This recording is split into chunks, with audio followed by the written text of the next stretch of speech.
Okay, this is going to be a longer video about mulberry trees, how they look, how they taste, how they're ready on May 10th, 2025. So the first tree I have here is Aussie or Australian Turkey, Austro-Turkey. I thought this tree should be smaller, but it doesn't look like it's much smaller than some other Macrurus or Albas. I actually don't know the species for this one, but the tree grows very fast. This is rooting, cuttings are rooting easily, and it was one of the first trees which started fruiting this year. So I still have some berries. The birds really like this tree, but the berries are pretty large, black, juicy.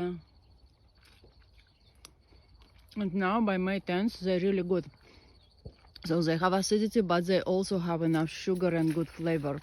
So very early on, Austro-Turkey, it's not really flavorful. It really needs heat for development of its flavor.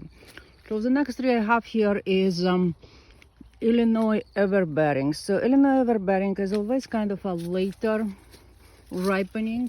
So then basically not ready yet. I don't see any of the black fruits. They're all pretty green.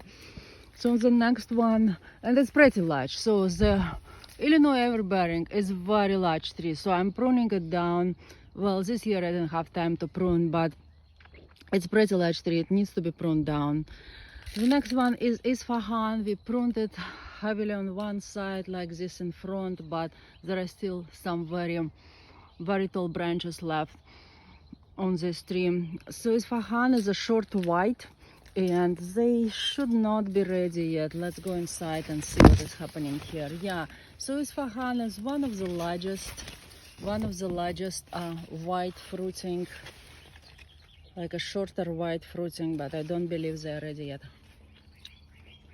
Well, actually, they are getting there. So here on May 10th, I'm actually able to find a few relatively ripe fruits on May 10th. But normally it's kind of usually later. No, wow! I'm actually surprised. That I'm finding a very nice fruits of Isfahan. Yeah, they are pure sweet, very nice, very juicy. Oh, okay. A very nice big fruit, so it's like a half of my finger, this fruit. Very large. So the next one is Morus Nigra. Morus Nigra, I call it Old Coloma. Some people say that it's probably Noir de Spain, because it is from Old Coloma. Yeah, the town of Old Coloma, where right now is Gold Discovery Park located. So there is a very large tree of this Morus Nigra, and this was the tree was made out of that material. So Morus Nigras, they always grow slower in beginning, but actually this one grows faster than my Caester. Let me see if it has any fruits yet. Yeah, it also, yeah, there are some fruits. Okay, here I see some fruits. Yeah, so there are some fruits developing, but usually they are not ready until July. So Morus Nigra definitely much later ripening. And the trees will get large, but they're not as fast developing as Albas. So the next one is Tabris. Tabris is definitely a very large tree. This is one of the first ripening. I thought it was first ripening, but now I see Isfahan also ripening about the same time. So yeah, I can see some ready to use to eat mulberries. I think there's on average they're a little bit smaller than Isfahan, but the flavor is pretty similar. Maybe this has more structure. No, I think Tabris has more structure than Isfahan, but they're pure sweet. Very large tree, always needs to be pruned. So the next tree I have is this very sad Skinner. This particular Skinner tree was grafted onto Russian Russian mulberry rootstock, which I purchased. And Russian mulberry rootstocks are really not a good idea to use for macruras.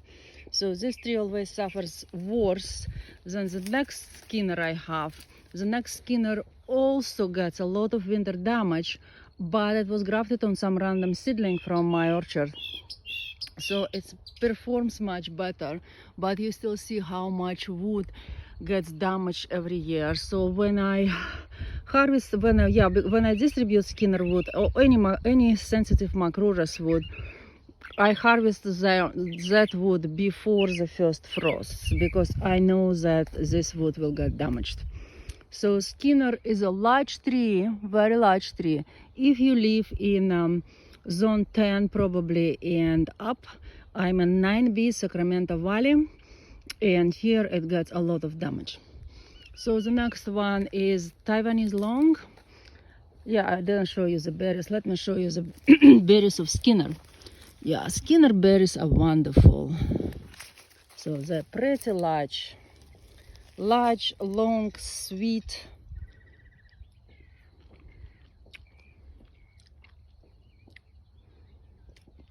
And it's almost like deep grape, yeah, with a flavor of a deep grape flavor in them too. So the berries are excellent, but yeah, keep in mind it's definitely some damage in 9B, and then you can grow it in tropical environment easily. So yeah, definitely some grape flavor in it, very sweet, large long berries. So Taiwanese long is next to it. They are similar but different. So Taiwanese long is a little bit less frost sensitive, it seems. The berries are pretty similar, but with these berries you need really to have them very well colored before they actually very sweet. So let me try this one.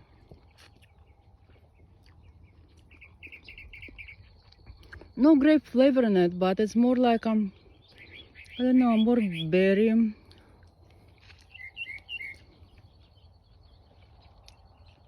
Yeah, but it's also excellent. It's excellent, but it's in its own way. So yeah, I recommend this too for anyone who is growing their mulberries in a warm climate zones like 9B and up. So the next one is Zimor 9, Himalayan red Zimor 9. So with Zimor 9, I basically don't have any damage now. There might be some thin shoots affected on the very top of the branches. It's a very large tree, but Zimor 9 grows and produces for me pretty well. I don't see any problems with getting a lot of fruit on Zimor 9. They can be actually as large as Taiwanese and Skinner too. Very deep flavor. It's maybe more intense flavor than the previous two. So I think Zimor 9 has a more intense flavor than Taiwanese Skinner, because it not only has more sugar, it also has more acidity. Yeah, and plenty of fruits, if you can see this, and this kind of sunshade lighting. Large tree will need to be pruned if you want to keep it small. So the next one is my Australian green, and I have a graft of Morus Himalayan. So these are light, large leaves, Morus Himalayan, grafted onto Australian green. So Australian green leaves are smaller leaves, and Morus Himalayan is much larger leaves. And it seems that Morus Himalayan even more vigorous than Australian green. So both are large trees. I didn't get a lot of fruit on Morus Himalayan yet, but I thought I had a video too of small berries I was getting. So it's also frost sensitive, but not as bad. I'm talking now about Morus Himalayan, not as bad as I think Skinner or Naples. So Australian green, also very large tree, makes this excellent, really condensed sweet milk tasting fruits. No acidity at all in this Australian greens at all. Oh. Next to it, I actually have Saharanpur local, and these trees seem to be looking very different, but reality is that this Saharanpur local also grafted onto Russian mulberry, and it really suffers. Right now, I regrafted Saharanpur local onto something else, and it should be doing much better, because I had them before on the same rootstock on Four Seasons mulberry, all three types of long white mulberries I had, and they're all identical. I didn't see any difference in between Saharanpur local, Australian green, and Pakistan white. They had the same growth habits on Four Seasons, but when they are grafted onto different rootstocks, partially compatible rootstocks, it seems so, Russian mulberry for them, they're not really performing as good. So this tree really suffers. I think I see, yeah. So I found another berry on. Let me take it. It's not fully ripe, but at least I'll show that Morus Himalayan, red Himalayan, is also a long skinny mulberry. Yeah, this is not ready, but it's nice. It's nice. It has some acidity. Okay, so these all large trees. So going to the next one. Next one, I'm going to Frank. So Frank is a light pink mulberry. So this is how Frank looks like. Let me see if I can find more berries. If the birds left me anything. Yeah, so that's how Frank looks like.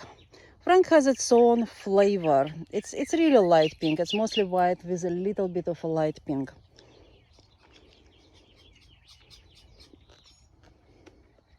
Has a lot of seeds in it, but yeah, it's a nice sweet but not overly sweet mulberry, and very large tree too.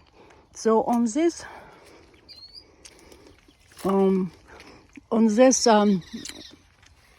what I'm saying, Frank, I also grafted Naples, and I think I see another berry here, another long ripe berry. Yeah, yesterday I already did a video about Morus, about Naples, and Naples fruits, they can be of different sizes now, since while they grow very fast, they actually don't get like these large leaves is Naples. This is Frank. So, and I see another berry of Naples over here. So yeah, I got at least 2 berries of Naples here. So it's producing, but I think because the buds, Naples is really also tropical, large tropical tree. They don't go into dormancy in the normal way. Other my mulberries go like subtropical mulberries. So that means that they are next year buds are not fully matured, and I think that's a problem with the production on these tropical ones I have.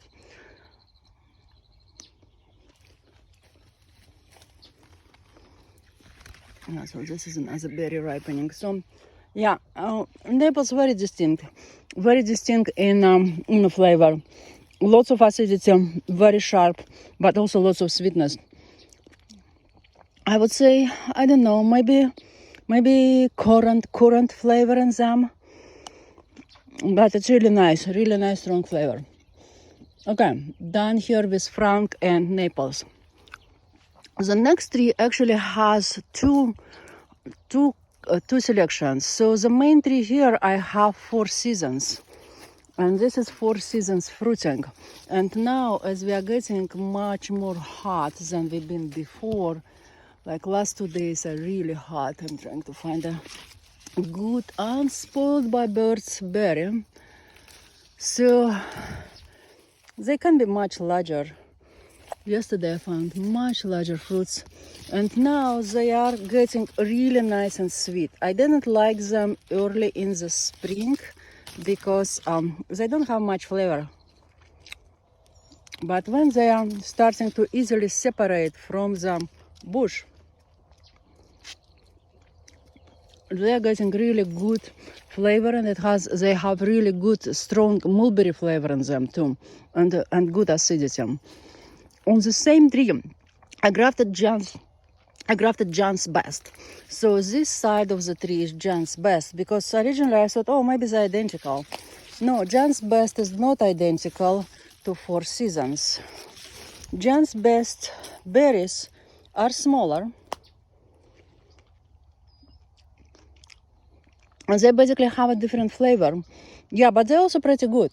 And they produced a lot. So I suspect that both of these selections, they might get to like 12, 15 feet, but no more. So Four Seasons and Jan's Best can be considered kind of a dwarf type of mulberries. But they're still not dwarf. Early on in beginning, what you need to do with Four Seasons is you need to remove the lower branches, kind of train it up, because it's also early in its life. It likes to be a ground cover basically, but then it picks up and starts growing up. So right now my tree is maybe, I don't know, 10, 12 feet tall. So the next one I have here is maple leaf. Maple leaf is a very large tree. Could be a hybrid with rubra, I don't know. But let me pull this one down. I will show you some berries.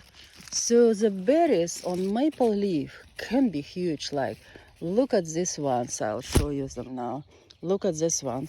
They basically almost like a size of Pakistan. And I have a video where I compare maple leaf and Pakistan. So, and the flavor is excellent. I really like maple leaf. So like, if you live and it seems that maple leaf might need some chill hours, because people in Florida have problems with fruiting at some years when they don't have any chill. But I always have some berries, but I have a lot of chill here. So maple leaf, excellent, needs chill hours, very large tree. Flavor is excellent, like its flavor is about on the same scale as Pakistan, but they taste different to me. And maple leaf is also very juicy. So the next one I have here is Shangrila. And I don't know what I'm going to do with my Shangrila, to be honest. We don't eat it a lot. So the berries are large.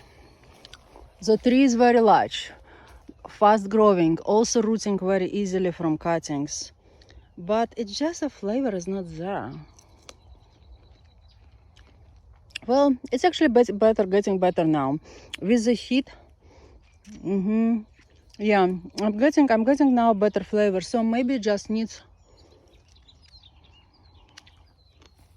more heat. That's probably what it is. So yeah, Shangrila is here. Large tree, large berries. Needs heat to ripen properly. Again, here also on Shangrila, I have a couple of grafts. I have Tama, and I believe I had here ties. Yeah, but I don't think they are ready. Oh no, maybe ready. Yeah, let me see what I just picked. Yeah, so I picked a couple of Tama berries, and it looks like they're ready. Very sweet, very nice. So Tama ripening on May 10th is already pretty good. And Tama is one of those which makes both male and female flowers, sometimes even on the same berry. So it has a lot of seeds. A lot of seeds inside of the berries. But excellent flavor. I mean, very sweet. Doesn't have any acidity. So the next one is Pakistan. Yeah, lots of berries here. So Pakistan. But everyone knows Pakistan. Pakistan is also very large. I believe Tama also will be very large. It's just the graft I cut a lot over there. Pakistan needs to be pruning all the time. Very complex flavor. Yeah, in Pakistan it's also very complex flavor. Sweet, a little bit of acidity, probably some grape flavor in it too. Yeah. The next one is Buluklu. Buluklu is my latest ripening short white mulberry. So nothing is ready here yet. So they're all still pretty green. It's usually June ripening. Yeah, that's Buluklu. Very large tree too. Very large tree will need pruning. Then I'm getting to Caester. Caester is another Morus Nigra I grow. So it will get to be large tree, but in beginning they are growing relatively slowly. So if I move camera here, so this is Buluklu, this is Caester, and this is another combination tree with a number of things like I don't know, yeah, white Pakistan, some Shangrila over there, some Florida giant, so much larger trees, and these are much fresher grafts actually than Caester itself.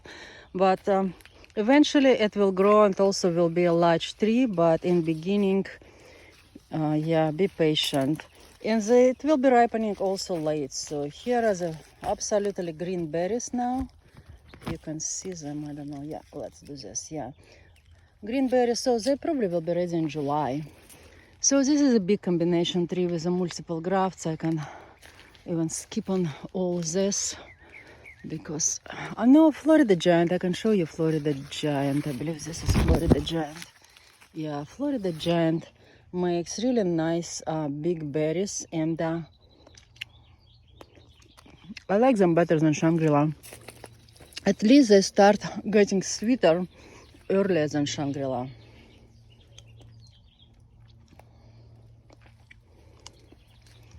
Okay. The next one here is ripening is my Galysia mulberry. So Galysia is incredibly productive, also very large tree. Needs to be pruned if you want to keep it smaller. The flavor is a kind of, well, I guess the main feature of this tree, it can be grown in a very cold, let me find a better berry, because the birds just damaging everything they can damage. So you can see how many nice berries here. So very productive. Galysia is very productive, cold tolerant, very large tree. Let me taste it and what it has a lot of strong mulberry flavor. It doesn't have a lot of, basically doesn't have any acidity, yeah. Very little of acidity. It's also, the sugar content in Galysia is also not very high. It's mostly about the flavor production and cold tolerance, I would say, for Galysia. Okay, here on Galysia I also have Naples grafted, and you can see the berry hanging here. So this is a Naples berry grafted onto Galysia. Not very long, this one. Yeah, of course, Naples is incredibly intense. It's like yeah, it's very intense. It's basically, yeah, strawberry jam with a lot of acidity and a lot of sugar. Yeah, excellent selection if you have enough good climate for it. So then I'm getting myself into the Black Prince, and Black Prince is also very late. So Black Prince is nowhere yet, so it probably will be ready in early June. Black Prince is also very large tree, also Ukrainian selection, and should be very cold tolerant. Grows very fast, produces a lot, and I've seen large tree of the original tree, which was very, very productive. So then I have here in this row, I have the last combination tree with everything I already told you about. The only thing I probably should show here too is because this is the only place where I have my world's best mulberry. So this is world's best. This is how many berries it makes. And I suspect that world's best, which basically I used as a rootstock to graft a lot of different accessions onto it. World's best, I don't think it will ever get very large. It will be relatively small tree, maybe even smaller than Four Seasons. The berries are okay. They have structure. They don't have acidity. They have a little bit of sugar. And people like them because they are very productive. I think that's about it. Yeah, here I have mashad actually. I should have mashad here, which I didn't show you. So this is Tabris. Yeah, the other thing I didn't show you. Yeah, let me show you on this tree. I also have Easter egg. Yeah, Easter egg just starts ripening. Yeah, Easter egg is here. Let me harvest the berries here. So this is how Easter egg looks like. So Easter egg berries, they are more pink than Frank. Frank is pink, but never gets, I think, as pink as some of the Easter eggs fruits. Oh yeah, Easter eggs is excellent. I really like Easter egg. It's very sweet. I don't think it has any acidity. Very sweet, very productive. To me, Easter egg seems to be also very vigorous tree. So this is a grafted branch. So it grows pretty fast. If I see mashad, I will show you. Otherwise, we will be done. If I don't find mashad here, I will show you some other time. But mashad is basically just another white mulberry I have. And I had a graft somewhere here, but it will be like a very similar to Tabris or to Isvahan, just ripening at a different time. Okay, hope this was useful. So I went now through all my old mulberry row, and I also have a couple of new mulberry rows, but that's for another day. Okay, thanks everyone, bye.